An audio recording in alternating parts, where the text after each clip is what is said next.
This UCSD TV program is a presentation of University of California Television. Your support makes UCTV's programming possible.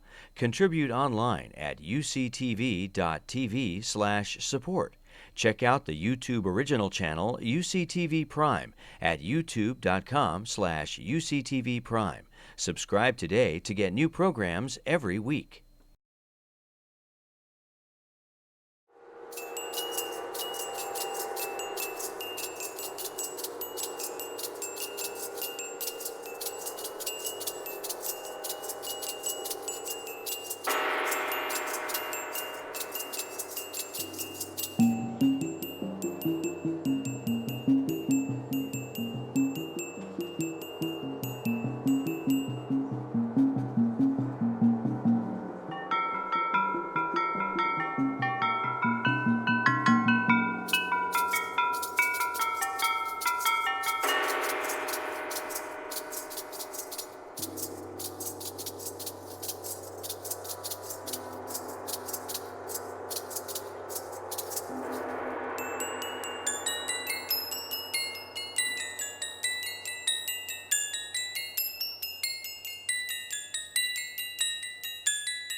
Good morning. I'd like to welcome all of you and our very special guest, His Holiness the Dalai Lama, to UC San Diego.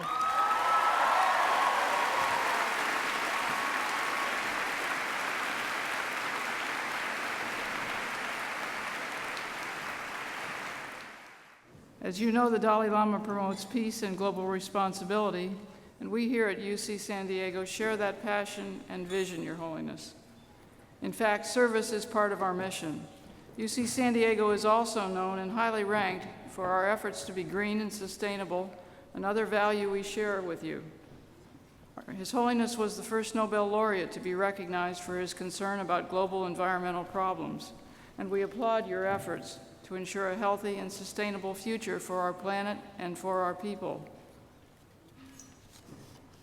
Enhanced quality of life is something we've been working on for decades at UC San Diego and at the Scripps Institution of Oceanography. In fact, our founding father, Roger Avell, and Charles David Keeling were pioneers of global warming research.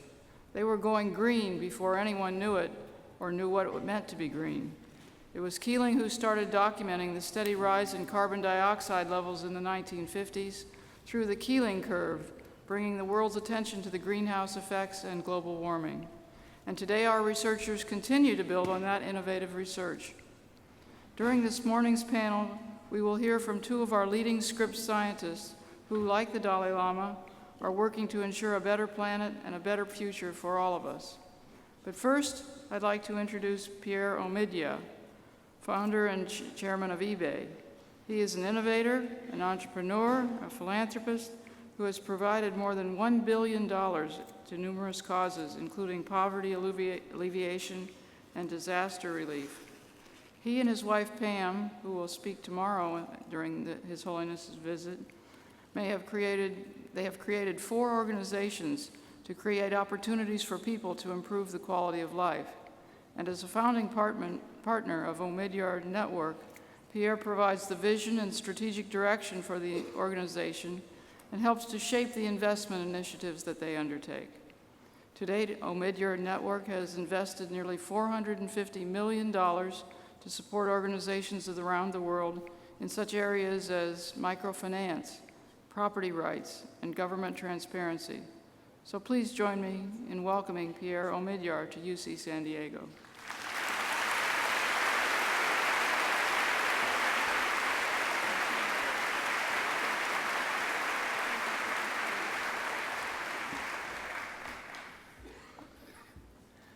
Good morning. Good morning. It's my honor to introduce to you His Holiness. His Holiness, the 14th Dalai Lama, was born in eastern Tibet in 1935. As a precocious 2-year-old, the course of his life was changed forever when he was recognized as the reincarnation of the 13th Dalai Lama. He soon began his monastic education and was destined to become the leader of his people once he reached adulthood. But world events interrupted this plan and abruptly changed the course of his life. Several years ahead of schedule, due to the threat of the advancing communist army, he was enthroned as the spiritual and temporal leader of Tibet. He was only 16 years old. Barely 10 years later, when his efforts at appeasement had proven unsuccessful, he was forced to flee during an uprising by Tibetans against their communist oppressors. The year was 1959. For weeks, the rest of the world was gripped in suspense over the young Dalai Lama's fate. He and his party trekked across the world's most treacherous escape route through the Himalayas, evading communist forces at every turn, desperate to reach the safety of India.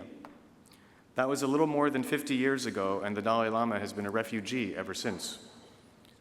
During that time, he has remained steadfast in his commitment to nonviolence and a peaceful resolution with China based on tolerance and mutual respect.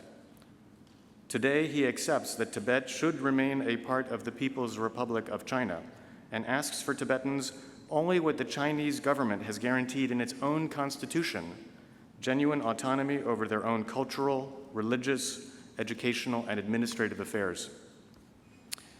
In 2011, at his own initiative and after architecting decades of democratic reforms, he officially devolved his political leadership to an elected body. This brought an historic end to the nearly 400-year-old tradition of the Dalai Lamas holding both dual responsibility over spiritual and temporal matters. During his half-century in exile, the Dalai Lama has become a recognized world leader for peace and interreligious harmony. He has tirelessly traveled the world advocating the concept of universal responsibility, the notion that by virtue of our interconnectedness, we all share responsibility for each other and the natural world. His efforts were recognized by the Nobel Committee in 1989. In awarding him the Nobel Peace Prize, the committee cited his consistent opposition to the use of violence, his philosophy of universal responsibility, and his work on international conflicts, human rights, and the environment. And in 2007, at the US Capitol, the Dalai Lama received the highest civilian award given by the United States, the Congressional Gold Medal. A Republican president joined a Democratic Congress and Republican minority leaders to speak at the ceremony. This was a rare moment of agreement between Democrats and Republicans. The Dalai Lama really can work miracles. Which brings us to the subject of today's talk. When it comes to climate change, it sometimes feels like we'll need a miracle to come to agreement on what needs to be done, or even, dare I say, agreement that there's a problem. The science and evidence of climate change is already compelling, yet the world has not acted decisively. We have to ask ourselves, why not? Clearly, for the world to act, scientific evidence alone is not sufficient. What's needed is a change of spirit. Luckily, His Holiness has a great deal of experience bridging science and spirituality. Now, some skeptics might argue that spirituality is unnecessary when dealing with scientific matters. But what is science, if not a means for us to understand our world? And what is understanding, if not a means for us to be at peace with what is known and what is yet to be known? Understanding is a matter of spirit, not science. His Holiness the Dalai Lama is no ordinary spiritual leader. Because his Buddhist training has taught him to examine reality with a critical eye, his approach to understanding the world is more similar to the scientific method than it is to religious doctrine. Rather than accept simple or simplistic explanations, His Holiness advises us to search deeply for the real causes and to take a wider perspective so that we understand all of the factors involved. This type of inquiry has informed his dialogue with scientists for nearly 30 years. He has said that wherever scientific evidence conclusively contradicts Buddhist beliefs, those beliefs must be discarded. And various scientific fields have found a treasure of knowledge in the over 2 millennia of continuous Indian and Tibetan inquiry into the nature of reality and our place within it. This decades-long dialogue earned him the 2012 Templeton Prize, recognizing his exceptional contribution to upholding spirituality as an essential component of life, and his long-standing support of scientific research into spiritual concepts and their potential to address the world's fundamental problems. Science has created new instruments that overcome the limits of our natural senses, but it is the mind that must create meaning and the spirit that brings understanding. So I can think of no better person than His Holiness the Dalai Lama to help point the way forward for all of humanity to come to grips with what is destined to be one of the greatest challenges of our time and our children's time. Your Holiness, we are honored by your presence and grateful for your engagement in this important dialogue.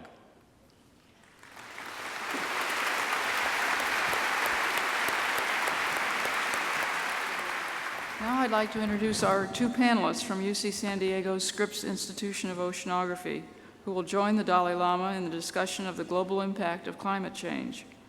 Richard Somerville is a distinguished professor emeritus and an expert in theoretical meteorology and computer simulations of the atmosphere. He's been a strong contributor to our current thoughts of how global warming takes place. You may recognize him because he comments frequently on climate and environmental issues for the media. He was, for example, a coordinating lead author for the 2007 Fourth Assessment Report of the Intergovernmental Panel on Climate Change, which he shared in 2007 as the Nobel Peace Prize, equally with Al Gore. And V. Ramanathan, Ram as he's known, is a distinguished professor of atmospheric and climate sciences. In 1975, he discovered the greenhouse effect of chlorofluorocarbons and continued to press upon the world the large warming effect of pollutants other than carbon dioxide. His lifelong work in part led to the creation this year of a program by Secretary of State Clinton to cut these pollutants to slow down global warming. So first we'll hear from Dr. Somerville.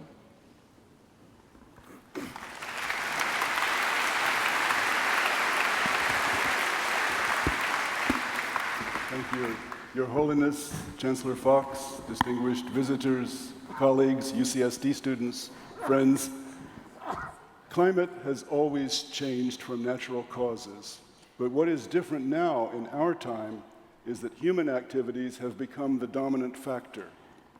We people, our generation, today now control what the climate will be for our children and grandchildren.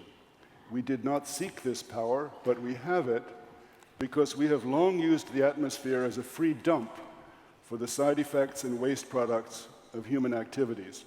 For example, burning coal and oil and natural gas produce carbon dioxide, and as a result, carbon dioxide is about 40% more plentiful in the atmosphere today than it was 150 years ago. Science tells us that the resulting stronger greenhouse effect will have many consequences, including rising temperatures, higher sea levels, altered precipitation patterns, more weather extremes such as floods and droughts and heat waves, and dramatically shrinking glaciers and ice sheets and sea ice. We're already seeing these changes. They're being observed now. The many new high temperature records set in the United States this year and the severe drought that has ravaged parts of this country may well be foretastes of the future. Climate change will strongly affect human beings and ecosystems and ultimately all life on Earth. Recent research findings show that previous projections have not exaggerated the threat of climate change. Indeed, they may have underestimated it. These findings include new measurements showing that the Greenland and Antarctic ice sheets are now losing mass and contributing to sea level rise. Also, Arctic sea ice extent has decreased much more rapidly than had been expected. The problem is getting worse.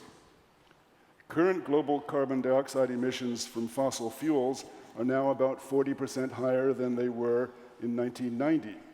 Best current estimates, if emissions continue to rise year after year, are that global sea level rise may exceed 1 meter, about 3 feet, by 2100, with a rise of up to 2 meters, roughly 6 feet, considered possible. In a moment, my colleague, Professor Ramanathan, will discuss important short-lived climate pollutants. I now turn to the challenge of reducing the world's emissions of long-lived heat-trapping gases produced by human activities, of which the most important is carbon dioxide. Because much of the carbon dioxide that human activities emit remains in the atmosphere for centuries, it is the total amount of our global cumulative emissions that matter. Carbon dioxide is also thoroughly mixed by the winds, so the amount of carbon dioxide in the air is nearly the same everywhere. Thus, all of humanity has contributed to the problem, but some countries much more than others, and the entire world will experience the resulting climate change. This fact makes limiting climate change a global challenge. Science cannot say what level of climate change is dangerous. That is a subjective issue involving risk tolerance, values, priorities, and other concerns. But people can decide, and many governments have now adopted the aspirational goal of limiting global warming to 2 degrees Celsius, which is 3.6 degrees Fahrenheit, above the pre-industrial temperatures of the 1800s.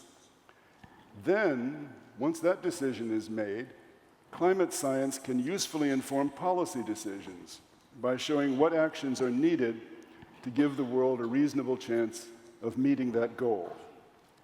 It will not be easy to limit climate change to moderate levels. We have already observed substantial warming. If today's emission rates continue without change, not increasing, then after just 20 more years, the world will no longer have a reasonable chance of limiting warming to the target of less than 2 degrees Celsius or 3.6 Fahrenheit. To meet this goal, science tells us, science didn't set the goal, but it helps let us know what we have to do to meet it. Science tells us that global greenhouse gas emissions, the rate at which we're putting carbon dioxide and the other gases into the atmosphere, must peak within the next 5 to 10 years, and then start to decline rapidly, reaching near zero well within this century. The case for urgency in taking meaningful actions to reduce emissions is thus scientific, not ideological or political. If the world continues to procrastinate and emissions globally continue unabated for another 10 years, then science predicts the window will have closed, and the opportunity to limit warming to 2 degrees Celsius will be lost. Instead, it is our children and grandchildren and their descendants who will be forced to cope with more severe climate disruption. His Holiness the Dalai Lama has said politicians must focus their energy on finding a solution to climate change. Your Holiness has said, quote, sometimes their number one issue of importance is national interest, national economic interest, and then the global warming issue is sometimes second. That, I think, should change. The global issue, it should be number one, unquote. Your Holiness, I look forward to hearing your views on how scientists like us can work more effectively with spiritual leaders and others to help meet this global challenge. Thank you. Thank you. Thank you.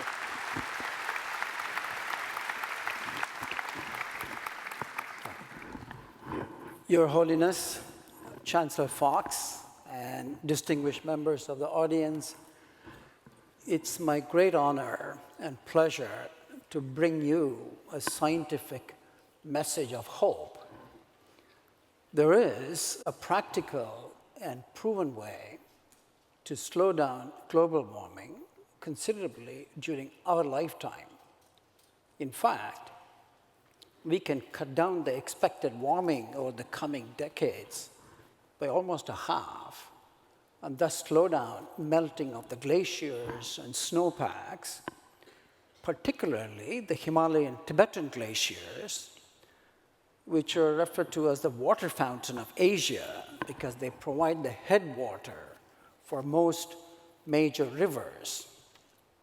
We can also slow down sea level rise during this, I'm talking about next few decades to 50 years, and thus provide island nations like the Maldives and Sri Lanka few more decades to adapt to major climate changes, which we heard from Professor Somerville.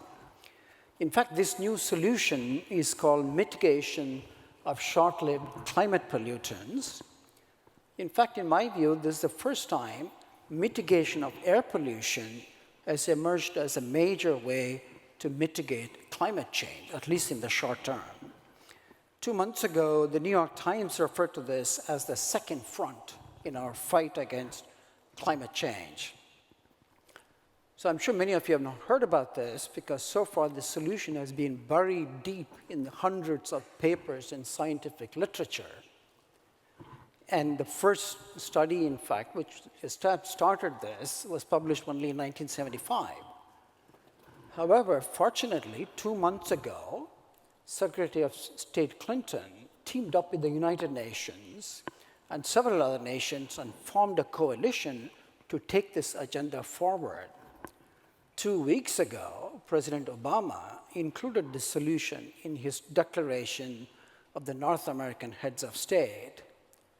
And next week, environmentalists from around the world are going to hear about this solution. So let me tell you what the solution is.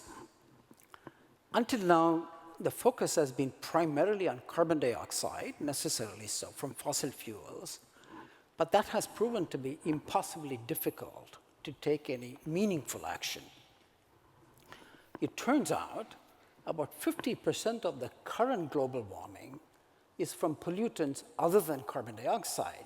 Methane, we are affiliated with natural gas, black carbon in soot, ozone in smog, and halocarbons, which are used as refrigerants and propellants in spray cans.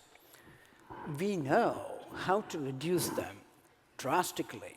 To give one example, California has cut down its black carbon emissions from diesel by 50% in just 20 years. Let me give you another example which links this air pollution to health. Another major source of, should I wait? Yeah. Another major source of black carbon and ozone is cooking with solid biomass, such as dung and firewood. Inhalation of the smoke kills millions of women and children every year. We have tested and developed cleaner cooking stoves, which cuts down this climate warming pollutant significantly. I'm talking about 50 to 70%. If such efforts can be scaled up to the 2.7 billion who have no access to fossil fuel and depend on this biomass, we can save almost 4 million lives every year. So in this new second front in our fight against climate change, all we are asking people and heads of state is please clean up the air. I hope there's no lobby for let's pollute the air more. So in so doing, we will protect the beautiful icons of the planet, the blue skies, our spectacular glaciers, you saw some of them before, and we save lives. More than that, in addition to that, we can save 100 million tons of crop damages every year. So last year, we organized a meeting at the Vatican on behalf of the Holy Father, Pope Benedict. The declaration from the Vatican meeting, which is on the screen, opened my eyes to the vital role that spiritual leaders can play in this war against climate change. For as we all know, it is the spiritual leaders who have the moral authority to remind citizens and their leaders of their universal responsibility to protect the planet's environment. Your Holiness, you did so very eloquently in your recent book, Beyond Religion, Ethics for a Whole World. You devote a whole section to this. And your theme of compassion without borders is a perfect solution for this, because air pollution and atmosphere knows no boundaries. What we pollute here today travels around the world in a matter of days to weeks. So I joined my colleague, Professor Somerville, and say on behalf of this illustrious audience, we are looking forward to your guidance and views on solving this global problem.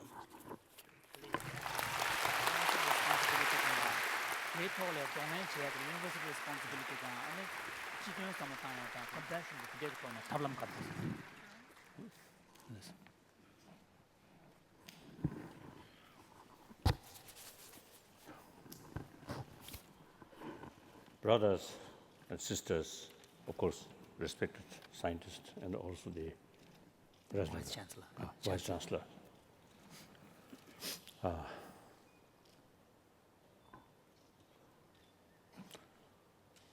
Usually, when I give talk, no note, no preparation. Main reason, I'm lazy. I never spend homework.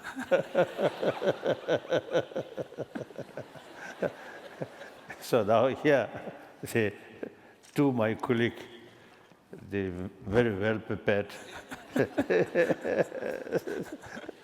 So perhaps my turn. So there's a Tibetan expression which is well said And I agree exactly with what you said.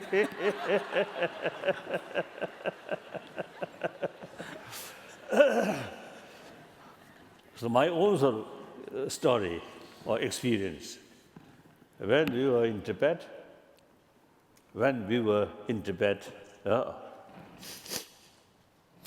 have no idea about the importance of environment or the pollutions. Everything very clean. So for example, when we travel long distance on horse or sometimes yak, when we feel thirst, some river, streams come, immediately we drink. No idea. Same water, one polluted one, you cannot drink. No idea. Then after I came to India, then when you see some people say, this water cannot drink, I'm a little bit surprised. Then gradually, as a result of contact with environmentalists, scientists, then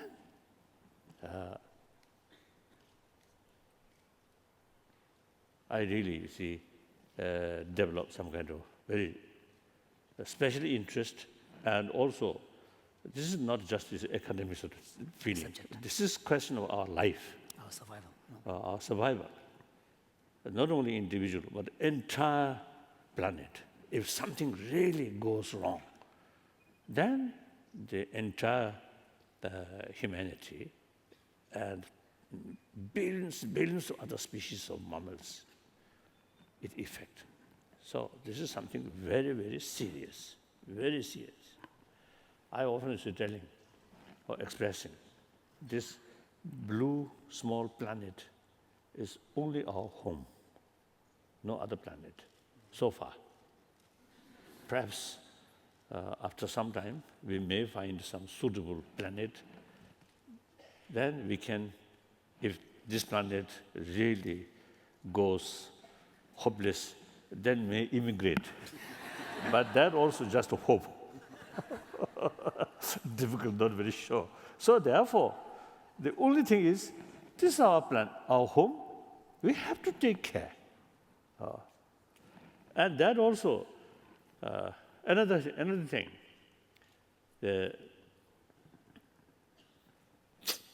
unlike violence, bloodshed, war, also there's sort of those starvations. When we saw pictures and response immediately, how bad, we have to do something. The climate, so this problem, invisibly, isn't it? Once you see, now some big cities, you need some Mask. And then you see some irritation in our eyes or some problem, our lungs, particularly those young children. Then maybe too late. I only escape from that area and prefer some other area. So the climate sort of condition, environment things are really very, very serious.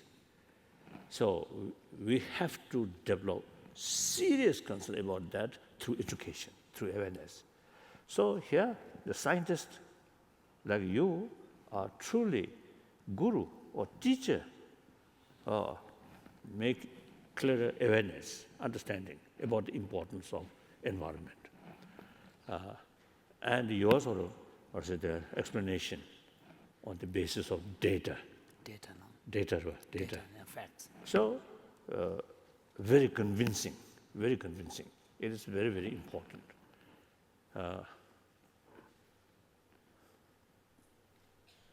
So, not further. I mean,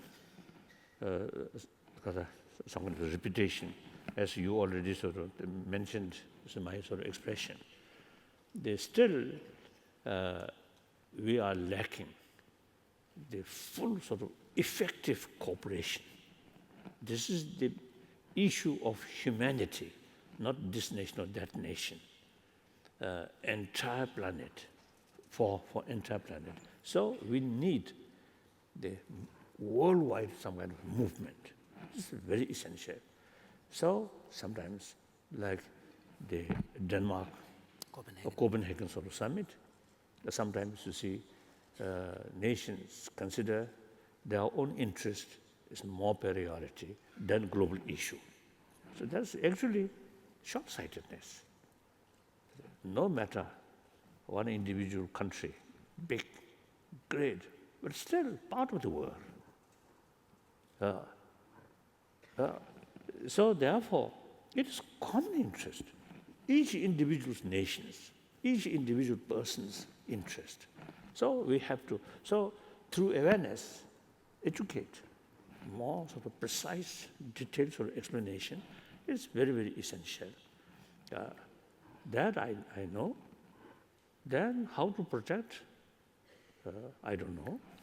You have this sort of ability to show clear sort of instruction or guidance. As I think you mentioned, For example, you spoke of how we can immediately take measures of reducing the soot release. Yeah. I have been several occasions, Mongolia, the capital, Ulaanbaatar. Of course, generally cool climate, and then each family is using tosug method. Coal. So it's a very thick sort of smoke. Smoke, yeah. And they say now health viewpoint is not Dangerous. good, No. dangerous. They say like that. So like that in China, and also in India. I think those area not sort of modern facilities, not yet developed. And then cutting trees and use wood like that. So we, that I think that also relates with the economies of development like that.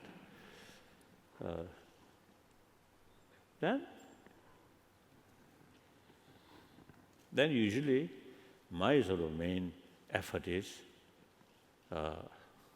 entire humanity. Basically, we are social animal. So each individual's future depends on the rest of the humanity. Particularly nowadays, they not only nation to nation, but also continent to continent, heavily interdependent. So the reality itself now really show us, we need full sort of cooperation. The cooperation underwater, difficult. Cooperation based on a clear realization, we are oneness of humanity. Here, the sense of global responsibility. With that, once you see we develop oneness of humanity, then among us, trust, respect come. Without trust, how can develop friendship? Without friendship, how can develop genuine, meaningful cooperation? So ultimately, realize the 7 billion human beings, same human being, everyone have right to overcome suffering. So from one individual, how can I make some contribution regarding better sort of world, better humanity? In order to develop that sort of attitude, if you keep extreme self-centered attitude and short-sightedness, then no bother about what happening. Just think oneself. That's short-sighted. Actually, we are part of that. So for our own interest, we have to take care about the rest of the world. So through education, through awareness, so my own sort of part, I always try to make clear, promote some kind of sense of concern of well-being of rest of the humanity, rest of the sentient being on this planet.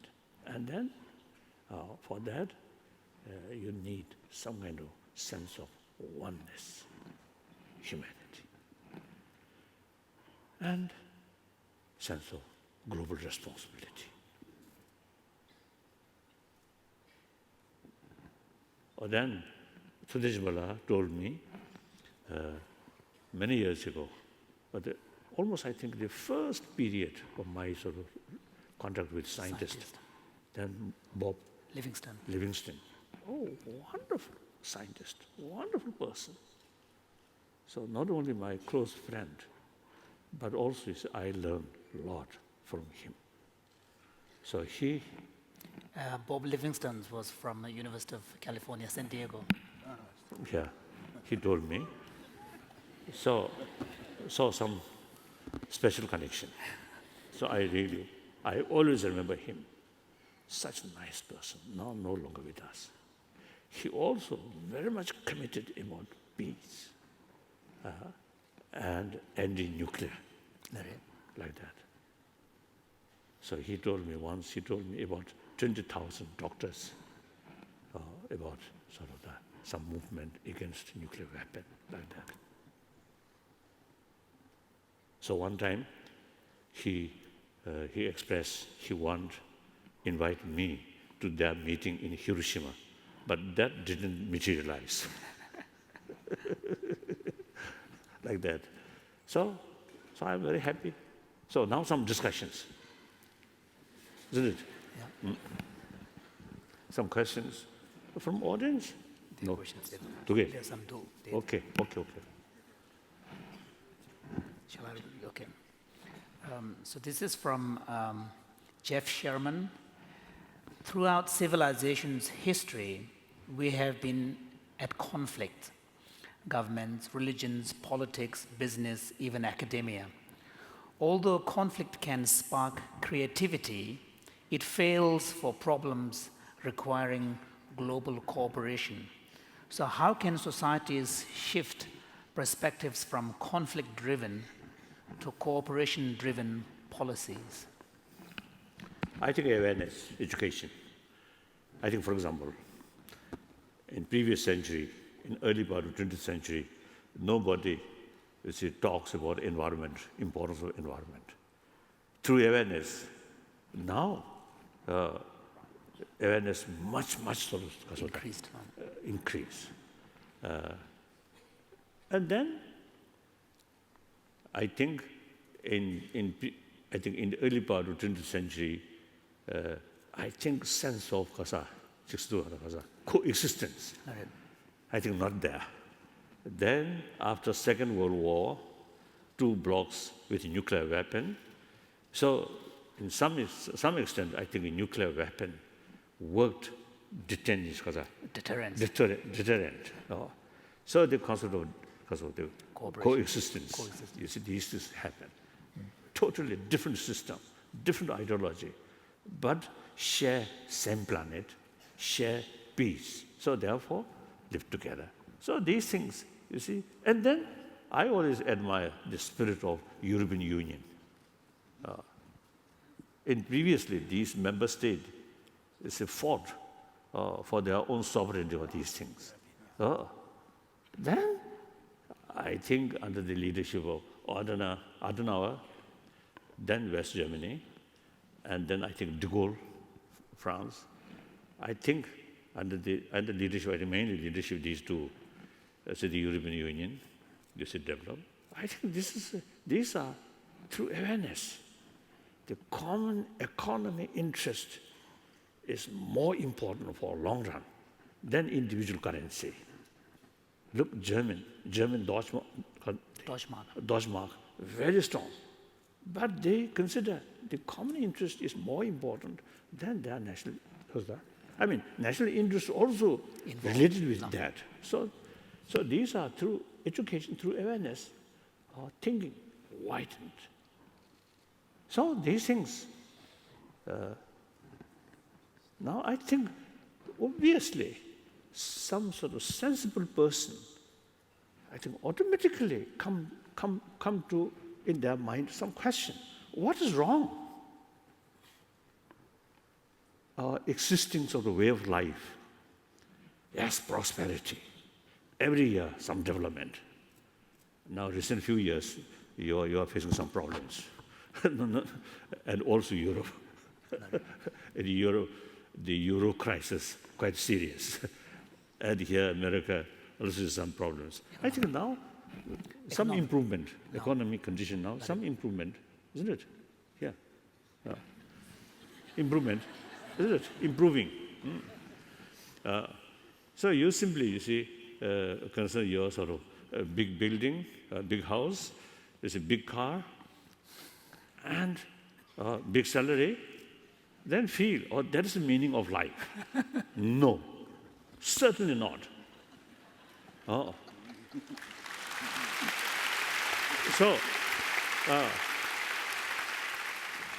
So you see, among my friends, seems to some are quite very rich, maybe billionaire, but as an individual, very unhappy person.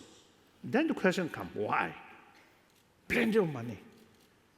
Because of that money, it's quite because of fame. Right? Famous. And a lot of sort of artificial friends there. But still the person fail bring inner peace. Why?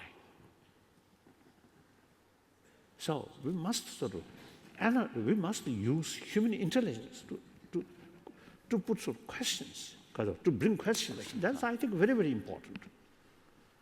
You should not take for granted. We have everything. Now this go continuously. I think that's a mistake. Time is changing. The reality is changing. One of the factors is human population increasing. Now that's a very serious matter. Very serious matter. So usually I half joke, you see, sort of expressing. We need genuine, non-violent birth control is necessary. That is more monks, more nuns.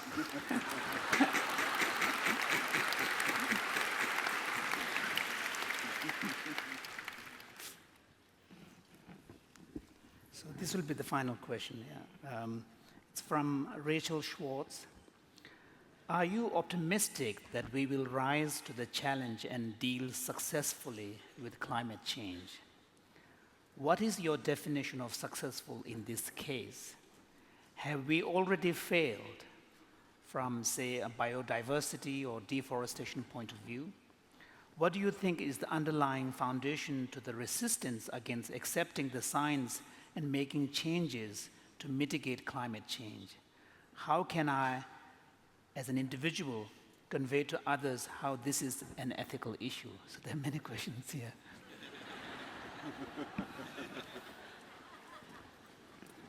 Well, Maybe sorry, go ahead. go ahead. I'll just give a small introduction, and then Richard and His Holiness can continue. You know, I take my own personal example. When I started working in this field about 35 years ago, only my wife would come to my talk. Now I see this audience, and His Holiness correctly said, the awareness of environment has exploded. So I have nothing but optimism. Society will solve this problem. We just have to help them a little bit.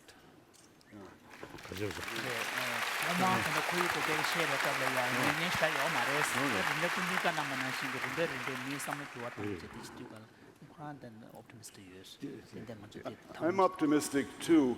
I find that when people question the science, of course, the science is never complete, and science doesn't give you certainty.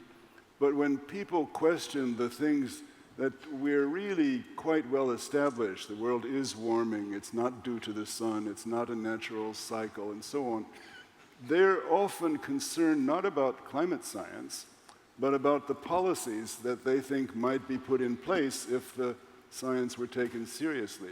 So people whose real objections come from core values in which they might oppose taxes or government interference in free markets or ceding national sovereignty by signing treaties, will sometimes disguise those concerns, which are legitimate concerns, with questioning the science. And I think it's useful to separate the science. Everyone's entitled to their own opinion, but not to their own facts. And so...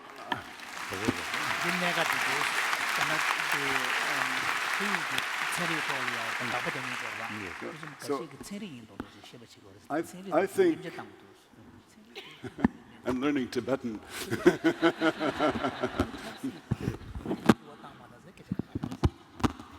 So I think a great deal can be done if you depoliticize the discussion and say, you know, there aren't any Republican or Democratic thermometers and satellites aren't liberal or conservative, and then you can make some progress. And I'm optimistic too, because there are smart things that can be done, and we've talked about some of them, but there are intelligent things that have many benefits that are really worth doing.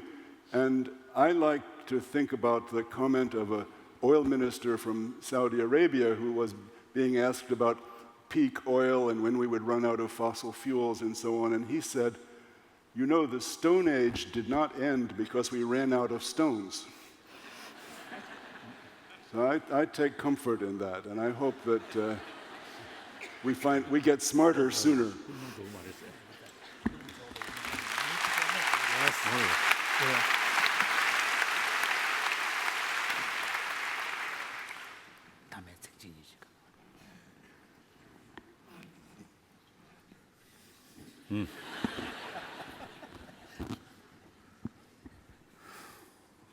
Now what else?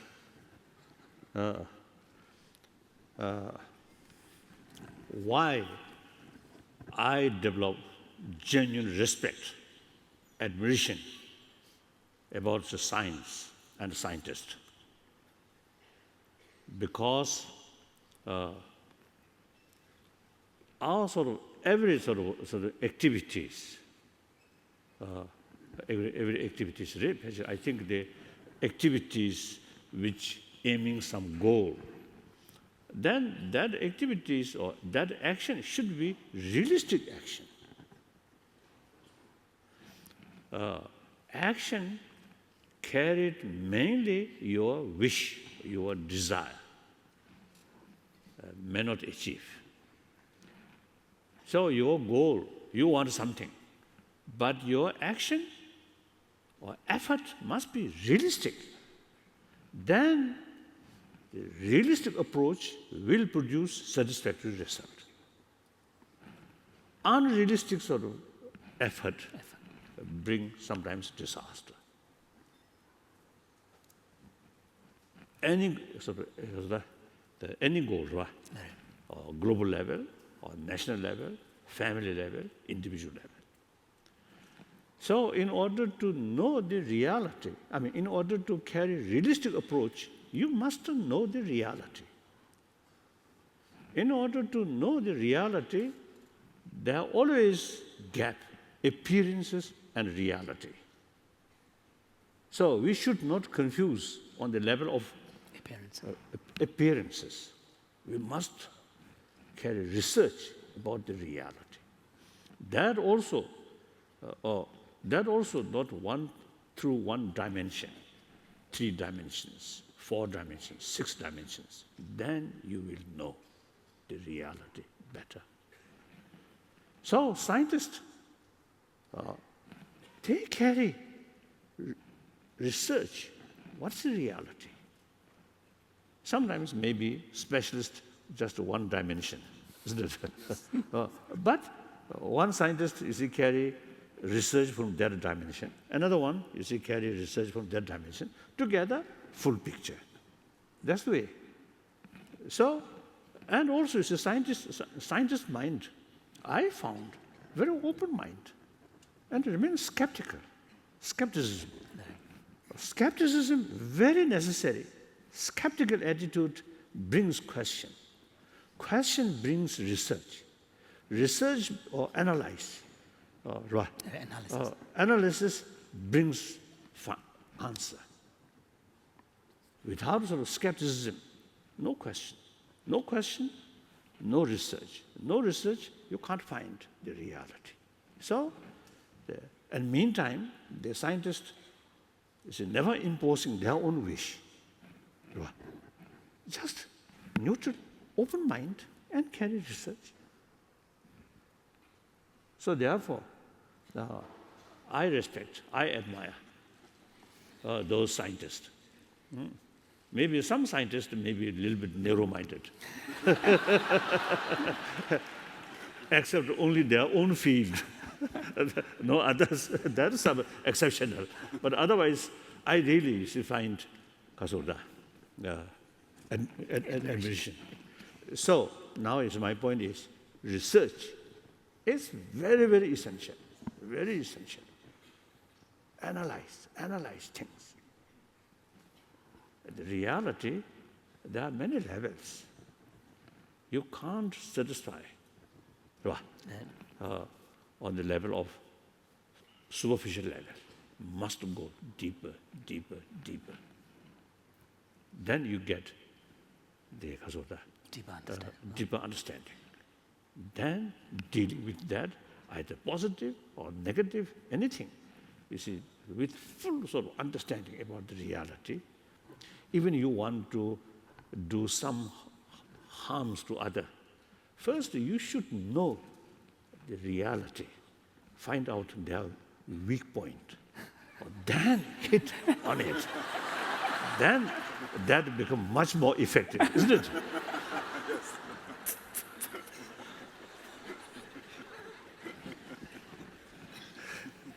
Thank you. Thank you much.